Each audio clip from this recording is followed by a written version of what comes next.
Halo Subbreaker, apa kabar kalian semua? Balik lagi sama Bang Kim di channel Kaum Review.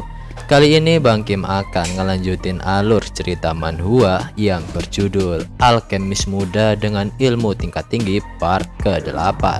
Buat kalian semua yang belum nonton part sebelumnya, Bang Kim saranin buat nonton terlebih dahulu supaya kalian gak ketinggalan alur ceritanya.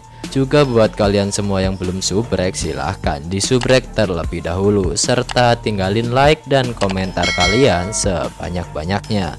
Oke lah, nggak usah lama-lama, kita langsung masuk aja ke dalam alur ceritanya. Sowul kemudian menjelaskan jika itu adalah obat yang membuatmu tidak melakukan omong kosong yang lucu, dan hanya aku yang bisa membuat penawarnya. Jadi kau hanya perlu mengambil penawarnya setiap setengah tahun sekali. Dan Jung Dongbu berpikir tidak mungkin, ini bukan racun kan. Dengan keahliannya akan lebih cepat membunuhku dengan tangan kosong daripada membuatku memakan racun. Sambil tertawa sedikit, Sowul melakukan apa yang sebelumnya ia alami ketika di dalam Goa Gyowon. Namun yang Sowul berikan bukanlah racun seperti racun kelima yang berbahaya. Setelah Jung Dongbu menelan obat itu, ia merasa jika energinya telah terserap. Sowul yang mengetahui jika Wang Tail membunuh banyak alkemis dan mengambil alat dharma mereka, ia pun mengambil sebuah kendi dari kantong ajaib Wang Tail, dan Sowul pun membuka katup kendi tersebut. Ketika terbuka, sebuah asap hitam muncul. Jung Dongbu yang mengetahui isi dari kendi itu langsung menutup hidungnya. Jung Dongbu pun berkata jika itu adalah botol penyelamat yang mengeluarkan racun ke segala arah jika kamu tidak membukanya sesuai dengan metode yang ditentukan. Ia juga merasa senang karena Sowul telah membukanya dengan sangat ceroboh.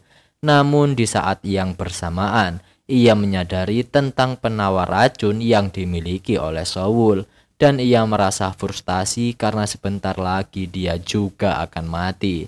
Namun semua itu tidak akan terjadi karena Sowul telah kebal terhadap racun yang rendah. Sowul pun berkata, ngomong-ngomong, mendengarmu berteriak, bagaimana aku tidak boleh mati? Kamu memiliki kesetiaan di dalam dirimu. Lalu Sowul menyuruh Jung Dongbu untuk masuk ke dalam rumahnya. Sowul juga meminta Jung Dongbu untuk mencari tahu cara membuka botol tersebut. Setelah setahun berlalu, Sowul bertanya kepada Jung Dongbu mengenai jimat kelas rendah yang ia buat.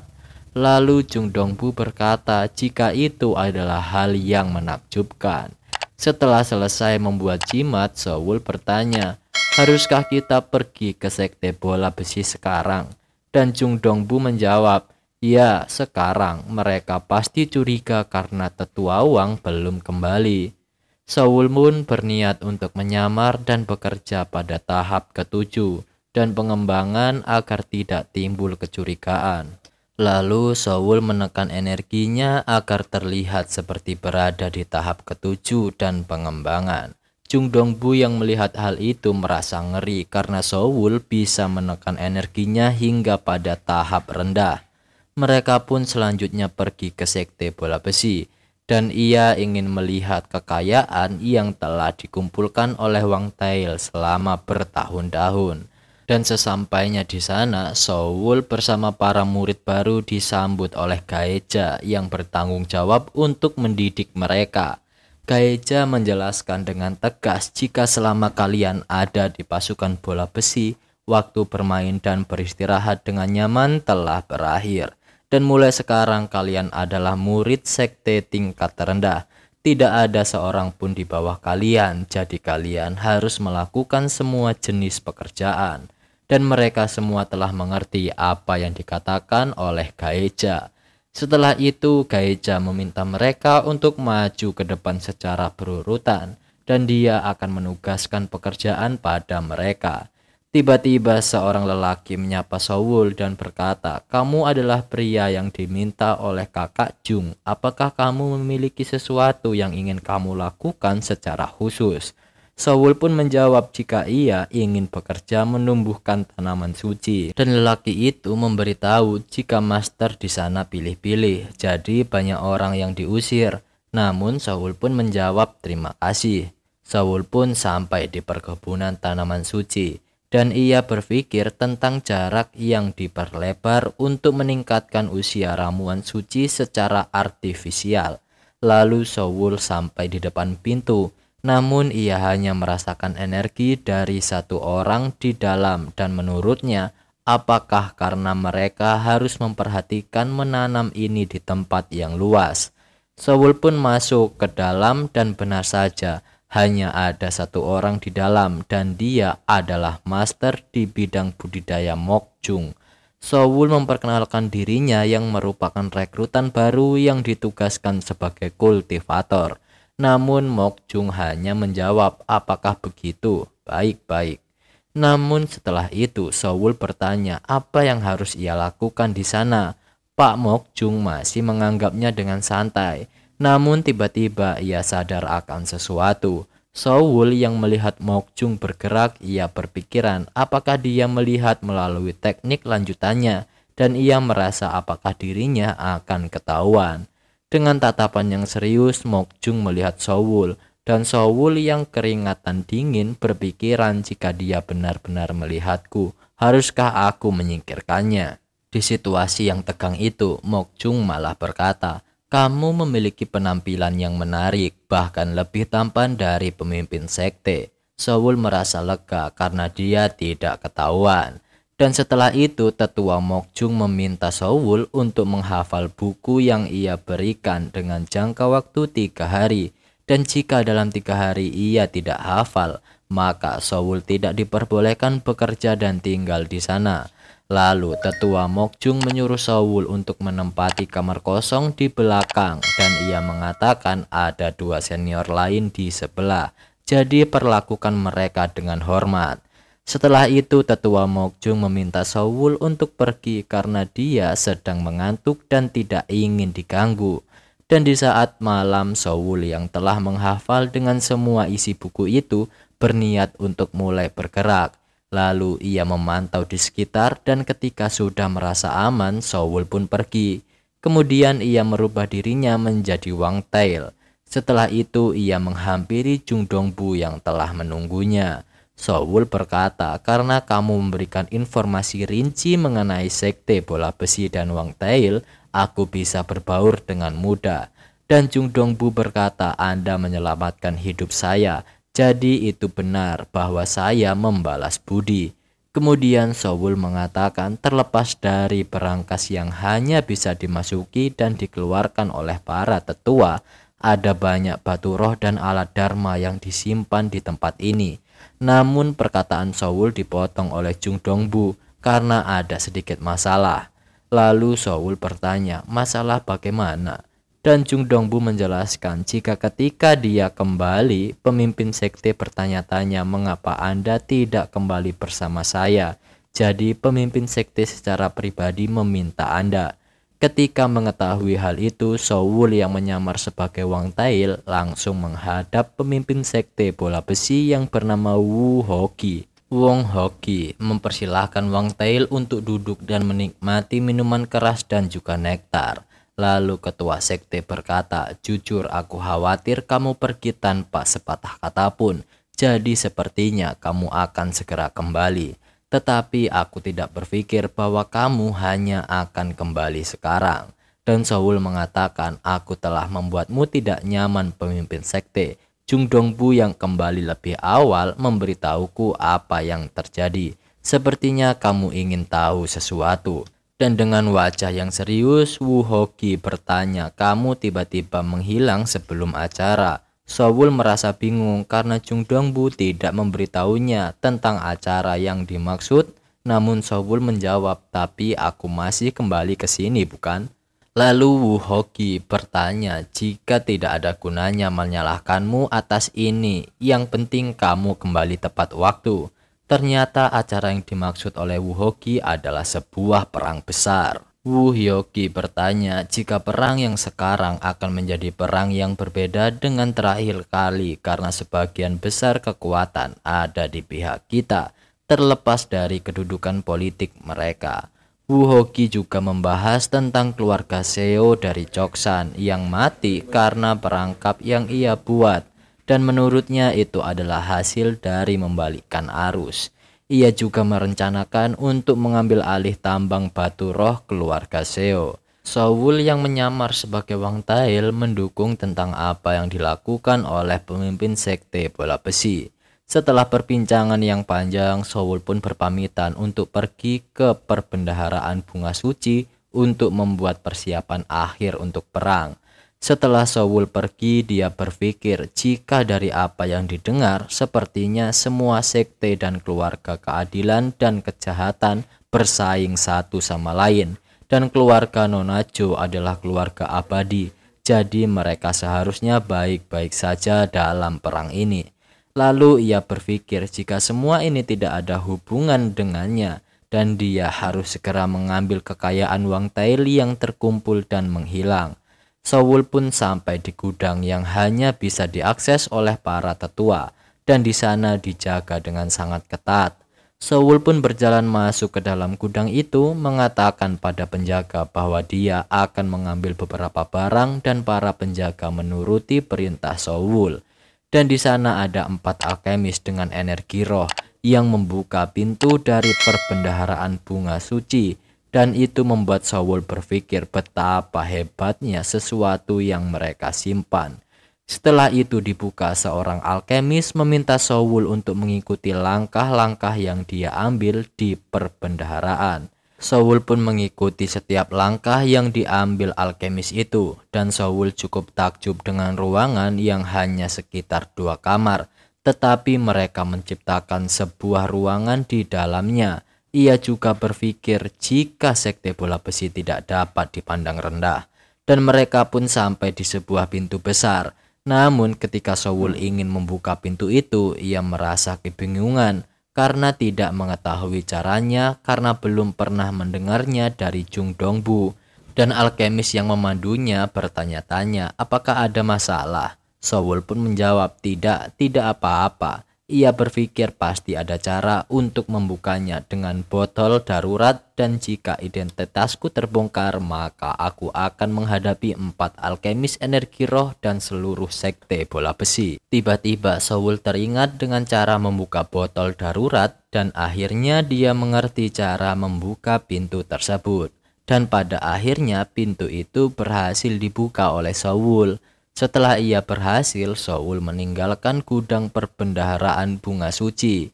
Ketika Soul sudah mulai menjauh dari gedung itu, ia kembali ke wujud semula. Soul yang telah kembali ke area kultivasi sekte bola besi nampak sedang bersantai di bawah pohon rindang.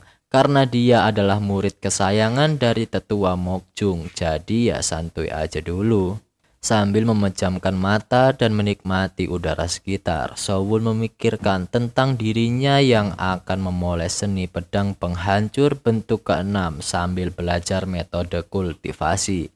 Dengan masih bersantai, Soul merasakan seseorang mendekatinya, dan ia mengira-ngira siapa orang itu, karena murid biasa tidak bisa masuk ke dalam area kultivasi. Tiba-tiba seseorang berkata dengan nada tinggi, "Kamu bajingan." Beraninya seorang murid dari sekte bola besi mengendur. Soul pun terbangun dan berkata, "Aku baru saja menyelesaikan pekerjaanku dan aku sedang istirahat. Tapi siapa kamu?" Masih dengan nada tinggi lelaki itu berkata, "Hei, kamu tidak tahu murid agung dari bola besi. Beritahu aku namamu dan di mana kamu berasal." Soul memberi hormat dan meminta maaf, Senior Agung Wu. Dan Soul juga memberitahu namanya. Dan Senior Wu berkata, "Aku tidak akan memarahimu terlalu banyak karena kamu telah menyelesaikan pekerjaan kultivasi. Tapi jangan biarkan orang lain melihat kelalaianmu di masa depan." Soul pun mengiyakan apa yang dikatakan oleh Senior Wu, dan ia bertanya, "Kenapa kamu masuk ke area kultivasi?" Senior Wu terlihat kebingungan ketika mendengar pertanyaan itu. Dengan gagap dia menjawab, "Aku adalah murid agung Sekte Bola Besi, tidak ada tempat yang tidak bisa aku masuki." Dan dengan wajah malu-malu, senior Wu bertanya tentang di mana adik junior Mok. Soul pun menjawab, "Aku tidak tahu di mana dia. Aku telah bekerja di area kultivasi selama lebih dari setengah bulan terakhir. Aku belum pernah melihat kakak perempuan Mok." Lalu senior Wu mendekati Soul dan menceritakan tentang adik perempuan junior Mok yang ketika kamu melihatnya akan merasa lebih puas. Lalu dengan polosnya Soul bertanya, "Apakah kakak senior itu cantik?" Senior Wu pun tertawa dengan pertanyaan Soul karena menurutnya Mok Yum adalah wanita tercantik di Sekte Bola Besi. Dan ketika senior Wu meminta Soul untuk merahasiakan kedatangannya, tiba-tiba seseorang teriak dan hal itu membuat mereka berdua nampak kaget. Dan dia adalah Mok Yum yang diceritakan oleh senior Wu. Mok Yum mengancam senior Wu akan memberitahukan pemimpin sekte tentang kedatangannya ke dalam area kultivasi. Namun senior Wu beralasan jika ini adalah salah paham, karena ia ingin menolong Soul yang tersesat, dan Soul merasa pasrah karena dijadikan tumbal oleh senior Wu. Setelah panjang lebar berdrama, senior Wu pun langsung pergi dengan hati yang senang karena telah melihat adik junior Mok. Lalu Mok Yu meminta Soul untuk datang kepadanya besok dan pelajari pekerjaan kultivasi. Setelah itu Soul pun pergi. Namun tiba-tiba Soul berhenti karena ia dipanggil oleh Kak Mok Jum. Dan Kak Mok Jum pun berkata, "Kamu apa masalahmu?" Soul pun tidak mengerti apa yang dimaksud oleh Kak Mok Jum. Lalu dengan wajah yang serius Kak Mok Jum berkata, "Bagaimana kamu bisa menyembunyikan kekuatanmu?" Namun Soul hanya menjawab, "Aku tidak tahu apa yang senior katakan." Dan Kak Mok Yum berkata, "Aku bertanya mengapa hukum alkemis energi roh berpura-pura berada di pembangunan dan datang ke daerah kultivasi ini." Soul pun berpikiran, dia melihat dan menembusnya di dalam tubuhku. Seberapa baik dia. Soul pun menjelaskan jika dia baru datang ke sini karena tertarik untuk belajar membudidayakan tanaman suci. Area kultivasi penuh dengan energi dan sunyi, jadi aku hanya ingin fokus pada pelatihan. Dengan aura berapi-api, Mok Yum berkata, "Aku bahkan tidak tahu apakah kamu akan menyebabkan masalah. Bagaimana aku bisa mempercayaimu? Bisakah kamu memberiku satu alasan untuk tidak membunuhmu?" Lalu Soul berkata dengan tegas, "Bukankah menurutmu itu terlalu berlebihan untuk membunuh seseorang karena mereka menyembunyikan tingkatannya? Bukankah itu sama denganmu menyamar sebagai kelahiran surgawi dan tinggal di sini?" Namun bagi Mok Jung itu adalah hal berbeda, karena dia melakukan itu agar tidak menimbulkan masalah. Namun bagi Soul itu adalah hal yang sama untuknya. Nah, pada akhirnya Mok Yum menyerah dan meminta Soul untuk tetap tinggal dan akan diawasi oleh dirinya. Lalu Mok Jum mengancam Soul untuk merobek tubuhnya dan memberikan pada iblis jika dia melihat sesuatu yang mencurigakan. Soul pun mengerti dan akan mengikuti apa yang dikatakan oleh Mok Jum, dan perdebatan itu pun berakhir. Pada malam hari, Soul mengeluarkan buku yang ia ambil dari penyimpanan Wang Tail, dan ketika ia melihat jumlah batu roh, ia bertanya-tanya berapa banyak alkemis yang telah dibunuh oleh Wang Tail. Soul yang telah melihat buku-buku yang telah ia ambil, ia pun langsung mencoba teknik yang terdapat di dalamnya. Ternyata itu adalah teknik cloning, dan teknik itu hanya menggunakan sedikit energi spiritual, apalagi menurut buku bahkan jika alkemis tingkat yin dan yang tercerahkan menyebarkan energinya, kamu tidak akan dapat membedakannya.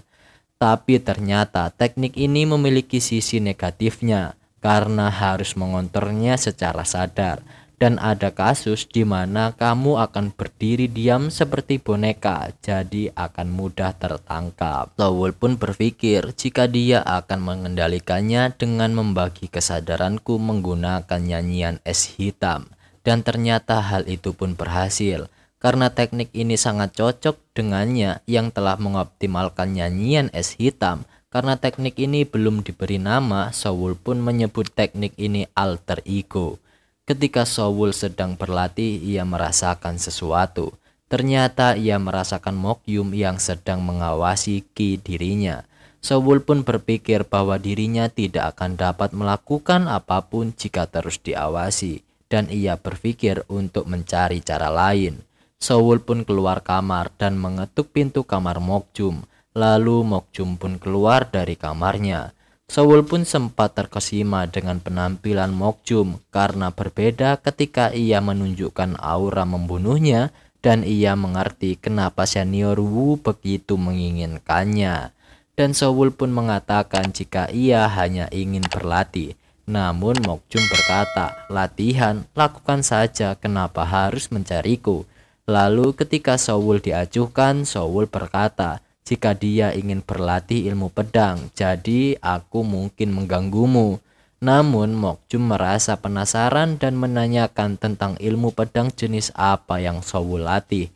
Dan Saul menjelaskan jika itu adalah ilmu pedang khusus dan dia tidak dapat memberitahunya. Tetapi Mokyum memiliki syarat untuk Saul yang akan berlatih, di mana ia ingin melihat Saul berlatih. Dia beralasan jika tidak bisa membiarkan Saul menggunakan pedangnya secara bebas karena tidak tahu apa yang akan kamu lakukan. Walaupun masih agak sedikit kesal, Saul pun membiarkan Mokyum untuk melihatnya berlatih. Dan akhirnya di malam yang gelap di bawah sinar rembulan, Saul dengan kedua pedangnya siap untuk berlatih. Mokyum pun terus mengawasi Saul yang sedang berlatih. Dengan tekniknya, Saul menargetkan pohon yang ada di depannya. Mokyum merasa takjub dengan teknik yang dimiliki Saul, bahkan teknik pedang bola besi tidak dapat menandinginya. Saul kembali menerbangkan pedangnya dan menggunakan teknik ketujuh, sentuhan kabut, dan dengan cepat pedang itu mengitari pohon dan menghancurkannya menjadi berkeping-keping. Setelah selesai, Saul berkata, "Kemampuanku yang kurang pasti membuatmu tidak nyaman." Dan Mokyum mengatakan jika teknik yang kamu gunakan benar-benar bagus. Lalu Mokyum menanyakan, "Ada alasan mengapa kamu tidak sabar ingin berlatih?" Saul pun menjelaskan, "Jika ini terlalu berlebihan untukku, aku bahkan belum mempelajari setengahnya. Jadi aku harus berlatih dengan rajin." Dan sudah sebulan berlalu. Mokyum merasa kesal karena ia mencoba mengikuti teknik Saul namun masih belum ada kemajuan. Ketika ia menyadari Saul yang sedang keluar, Mokyum pun langsung menemuinya dengan bertanya, "Apakah kamu akan berlatih hari ini?" Saul menjawab, "Jika kali ini akan berbeda." Walau sedikit kecewa, Mokyum berkata, "Aku tidak tahu apa itu, tapi haruskah aku menjagamu?" Dan ternyata Saul membutuhkan bantuannya. Lalu Saul menunjukkan cloningnya dan meminta Mokyum untuk menebak siapa dirinya yang asli. Dengan sangat cepat Mokyum dapat menebak Saul yang asli. Saul yang terus mencoba mengeluarkan cloningnya, semuanya dapat ditebak oleh Mokyum. Karena merasa lelah, Saul bertanya, "Bagaimana kamu tahu yang asli?" Dan Mokyum menjawab, "Aku hanya terbiasa dengan teknikmu. Daripada yang ini, bukankah lebih baik melatih ilmu pedangmu?" Namun Saul tetap ingin melatih ilmu cloningnya hingga ia dapat menipu Mokyum. Dan Saul akhirnya bisa meningkatkan cloning miliknya menjadi 3. Namun ternyata Mokyum masih meremehkan Saul. Dan walaupun Saul membuat 100 cloning, ia masih mampu menebaknya. Namun sebelum menebak, Mokyum ingin bertaruh kepada Saul. Jika ia berhasil menebak yang asli, maka ia menang. Saul pun bertanya, "Bagaimana jika kamu menang?" Dan Mokyum mengatakan jika ia ingin mempelajari ilmu pedang yang dimiliki oleh Saul. Namun Saul menolak permintaan Mokyum. Mokjum pun meminta walau cuman satu bentuk saja. Lalu Soul menjelaskan jika itu bukanlah teknik yang bisa dipelajari terlepas dari apakah aku mengajarimu caranya atau tidak. Kamu hanya dapat menggunakannya bersama teknik lain. Ketika mendengar itu, Mokjum bertanya, bagaimana dengan teknik serangan yang sebelumnya diceritakan selain teknik cloning? Mokjum juga berjanji jika Soul menang, ia akan mendengarkan bantuan apapun yang Soul butuhkan. Lalu akhirnya mereka sepakat dengan perjanjian yang mereka inginkan. Mokjum mengatakan jika ia salah satu kali dalam 10 percobaan, maka Soul menang. Dan Soul pun terduduk dengan ekspresi yang kesal karena ia telah kalah dalam taruhan. Dan akhirnya Soul memberikan salah satu buku yang berisi teknik bom spiral, teknik yang memutar energi spiritual dan memadatkannya menjadi lingkaran. Setelah membahas teknik itu, Soul mengatakan jika ia akan mencoba melakukan teknik cloningnya sekali lagi. Dan setelah 2 bulan, Soul cloningnya tetap dapat ditebak oleh Mokjum dan ia terlihat sangat frustasi. Dan sekali lagi ia memberikan keterampilan baru yang disebut segel pengikat dalam. Dan dalam pikiran Soul, dia yakin jika Mokjum menyembunyikan sesuatu dan ia tidak mengetahui tentang rahasia tersebut. Setengah tahun kemudian, Soul yang sedang merawat tanaman suci bersama Mokjum, mereka dihampiri oleh seorang utusan yang diperintahkan untuk transfer Soul. Mendengar hal itu, Mokjum bertanya mengapa begitu. Dia melakukannya dengan baik. Lalu utusan itu menjelaskan jika perang besar sedang terjadi di seluruh Yangzhou. Pria itu berkata, kamu tidak perlu khawatir, kamu dan senior Wu telah dikeluarkan dari perang. Namun Mokjum mengatakan jika Soul masih dalam pengembangan. Jadi dia tidak membantu banyak bahkan jika dia bergabung dalam perang sekalipun. Pria itu menjelaskan jika Soul tidak memasuki perang yang berbahaya karena Soul akan dikerahkan di bawah kelompok pengepungan untuk menyapu sisa-sisa keluarga Seo dari Choksan. Namun pria itu juga mengatakan jika dia bertemu dengan pemberontak, mereka akan kehilangan kemampuan mereka, jadi mereka tidak akan berbahaya.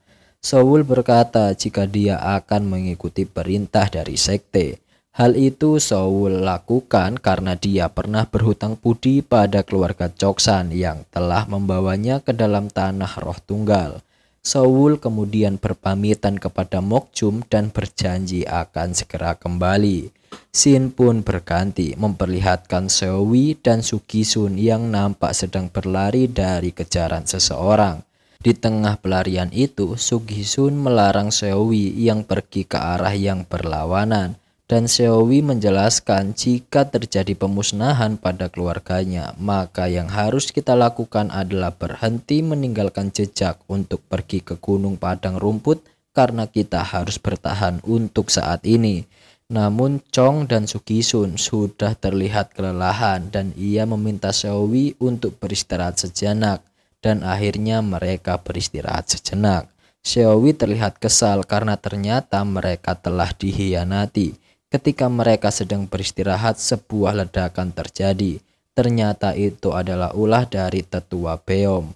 Seowi pun memberi hormat pada tetua Beom dan Seowi berkata, saya berharap Anda menunjukkan belas kasihan kepada kami. Sambil tertawa, tetua Beom tak berniat memberikan belas kasihan kepada mereka. Dan Seowi mengatakan jika dia akan memberikan hadiah jika tetua berpura-pura tidak melihat mereka. Lalu Seowi menjelaskan jika dia akan memberikan semua batu roh karena semua sekte telah dihancurkan, jadi dia tidak membutuhkannya lagi. Namun tetua Beom tidak mempercayainya dan memutuskan untuk membunuh mereka demi memutus keturunan keluarga Seo. Karena tawanannya tidak berhasil, Seowi berniat akan melawannya. Ia pun mengeluarkan alat dharma miliknya. Namun hanya dengan sekali tebas, Seowi dan lainnya terlihat terkapar. Seowi yang masih sempat berkata jika ia ingin mengusulkan sesuatu sebelum ia mati, Namun tetua Beom masih tidak percaya dan akan membunuh Seowi. Lalu Seowi berteriak jika dia tidak peduli dengan nyawanya dan keluarga Seo yang telah hancur. Namun ia meminta untuk melepaskan Sugisun dan Chong dengan memberitahu lokasi batu roh. Lalu tetua Beom mulai tertarik dengan permintaan terakhir Seowi. Lalu ia sedikit mendekati Seowi. Seowi pun meminta kepada tetua Beom untuk lebih mendekat agar dia bisa memberitahunya. Namun tetua Beom masih juga tidak percaya dengan ucapan Seowi. Akhirnya untuk membuat tetua Beom percaya, Seowi membuang kantung ajaibnya hingga dia tidak memiliki apapun lagi untuk disembunyikan. Dan tetua Beom yang sudah merasa percaya mendekati Seowi untuk mengetahui lokasinya. Tapi tanpa disadari, Seowi telah berniat untuk menjebak tetua Beom dan dia mengeluarkan asap dari mulutnya. Ketika tetua Beom terkena asap itu, efek yang dirasakannya, tubuhnya merasa lumpuh dan energi spiritualnya menyebar. Mereka pun dengan cepat melarikan diri.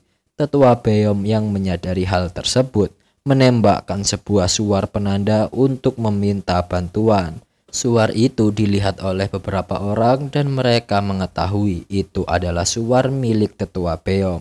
Namun karena jaraknya terlalu jauh, mereka tidak ingin pergi ke sana.